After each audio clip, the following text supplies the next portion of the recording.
Bonjour et bienvenue dans le 21e siècle. Je suis Angélique Kidjo et je suis ravie de vous accueillir pour un nouvel épisode. Aujourd'hui, nous vous présentons deux récits de réfugiés et de migrants.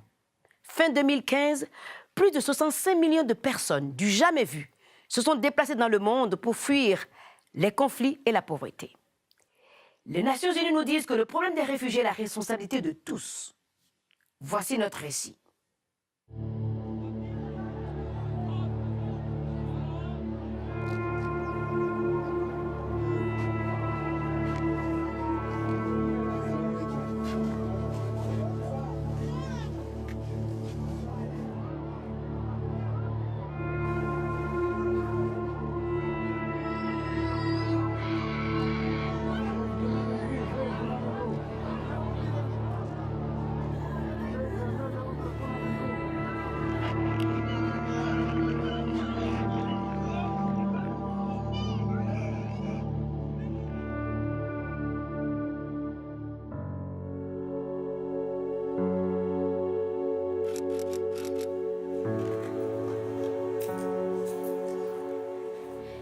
Une femme m'a demandé pourquoi je pleurais. Je lui ai dit que j'étais seule avec mon fils et n'avais nulle part où aller. Le plus dur était de voir mon fils souffrir, pleurer et avoir faim.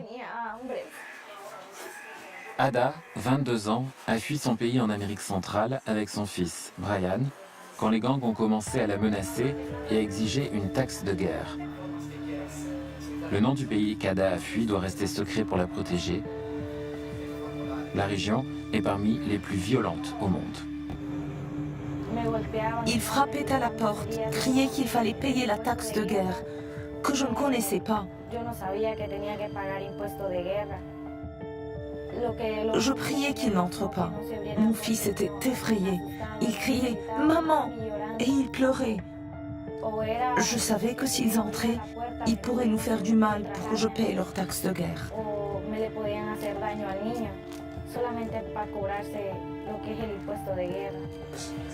Ada décida de faire le voyage périlleux jusqu'au Mexique. J'ai pris un sac et je l'ai rempli comme je pouvais et je suis partie à 3 heures du matin en me cachant derrière une buvette. Mon fils avait froid. Seule, elle mendiait pour manger le jour et se cachait dans les buissons la nuit. Ces dernières années, des milliers de personnes ont fui le triangle nord d'Amérique centrale pour échapper aux crimes et à la violence des gangs qui se répandent.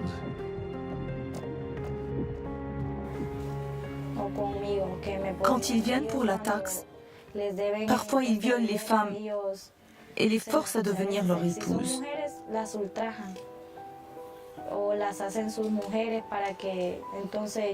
Je refuse. J'ai tout fait pour éviter ça.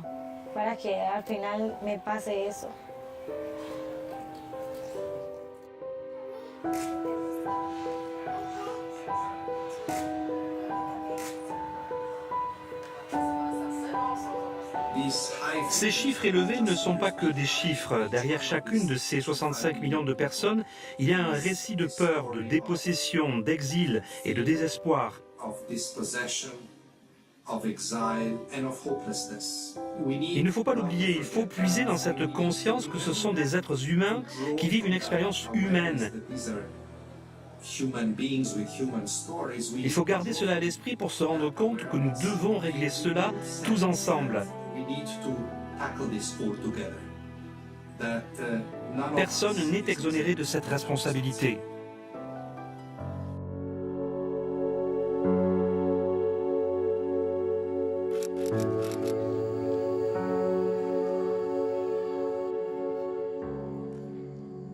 Susanna dit qu'elle va mourir de chagrin. Il y a quelques mois, elle a vu sa famille déchirée par la violence des milices anti-gouvernementales au Burundi. C'était le midi et les enfants étaient rentrés de l'école. Nous sommes allés à la cuisine pour faire à manger. Puis des soldats sont arrivés. ont encerclé le terrain, sont venus tuer mes enfants et égorger mon mari.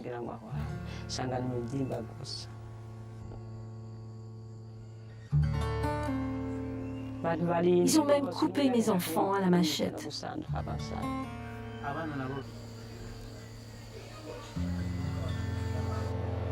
Ces actes de violence n'étaient pas seulement attribués aux milices antigouvernementales. Manassé, pharmacien à l'hôpital, a été arrêté par les forces pro-gouvernementales au Burundi. Il porte encore les marques de son séjour terrible de 3 mois en prison. Ils m'ont attaché les bras dans le dos et coupé des morceaux de chair.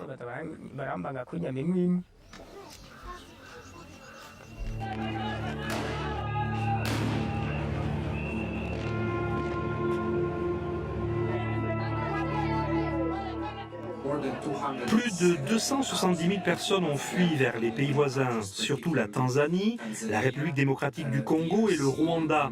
Et le flux n'est pas fini car le conflit interne au Burundi persiste et provoque des déplacements, surtout externes. Tout ça pour dire que l'Afrique reste le théâtre de certaines des pires crises de réfugiés.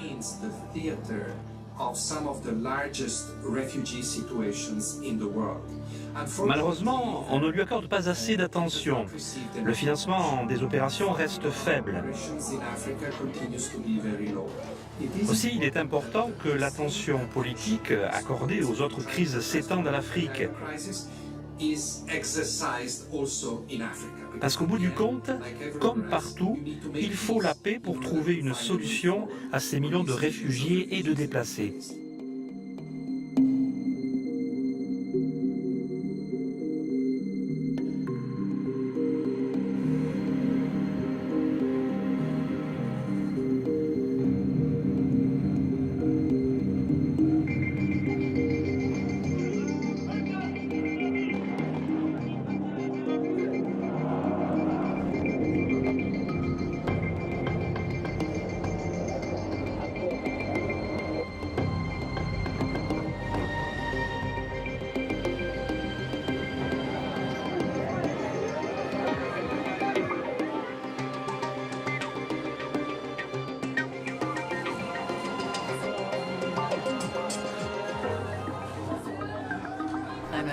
Je ne sais pas combien d'années il faudrait pour éliminer le conflit. Beaucoup. J'ai bon espoir que nous changerons les choses. Peut-être pas beaucoup au début. Mais nous ouvrirons la voie à une vision différente des réfugiés et des migrants, plus facile à accepter.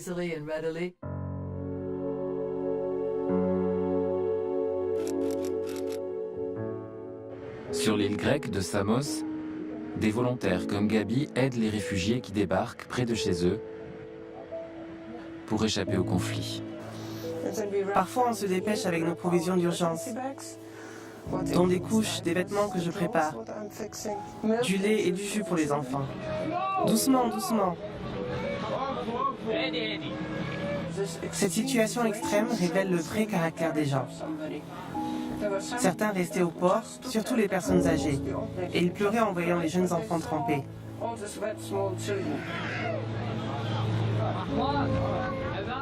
Certains sont agressifs parce qu'ils ne peuvent pas faire ce qu'ils veulent. Donc je leur dis, gardez ce bébé au chaud, pas besoin de me donner quoi que ce soit. Gardez simplement ces enfants quand ils arrivent parce qu'ils auront besoin de se sentir en sécurité et accompagnés. En fait, ça fait chaud au cœur parce que je peux leur donner quelque chose.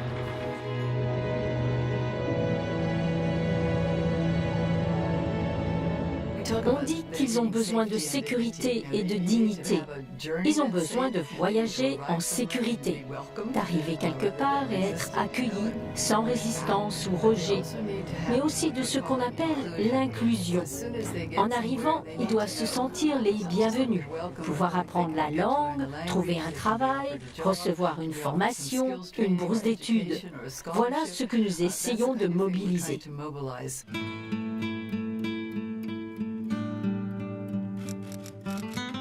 À Sao Paulo, au Brésil, Talal et sa famille ont trouvé cette inclusion grâce aux politiques d'ouverture. La famille de Talal a fui la Syrie pour le Liban en 2013, mais il cherchait d'autres possibilités à l'étranger. Voulant à tout prix éviter une traversée dangereuse, Talal a trouvé un autre moyen, le programme humanitaire brésilien de visa pour réfugiés syriens. Le gouvernement brésilien a ouvert ses portes. Il n'allait pas dire « n'entrez pas ». Ils m'ont ouvert la porte. En arrivant, Talal a collecté des fonds pour monter son entreprise. Les Brésiliens ont donné 20 000 $ pour cette cause.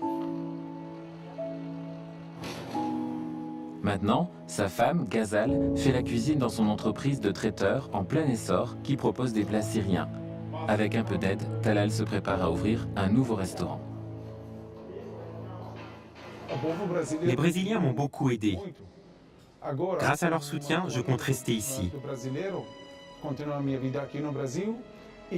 J'ai monté mon entreprise. Voilà pourquoi j'aime le Brésil.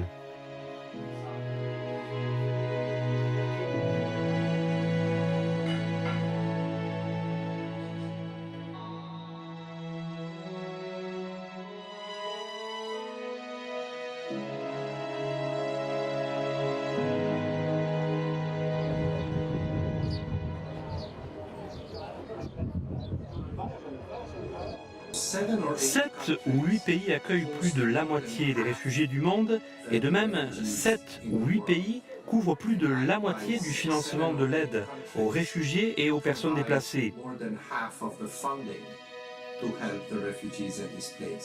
Ce n'est pas une situation durable, surtout pour un problème aussi important et complexe. N'oubliez pas que les réfugiés ne sont pas uniquement la responsabilité des pays d'accueil ou des donateurs. C'est une responsabilité collective. Lisez le préambule de la Convention des réfugiés, écrit il y a 65 ans, qui, comme la Convention, est encore d'actualité. Il est écrit « Les réfugiés sont une responsabilité internationale ».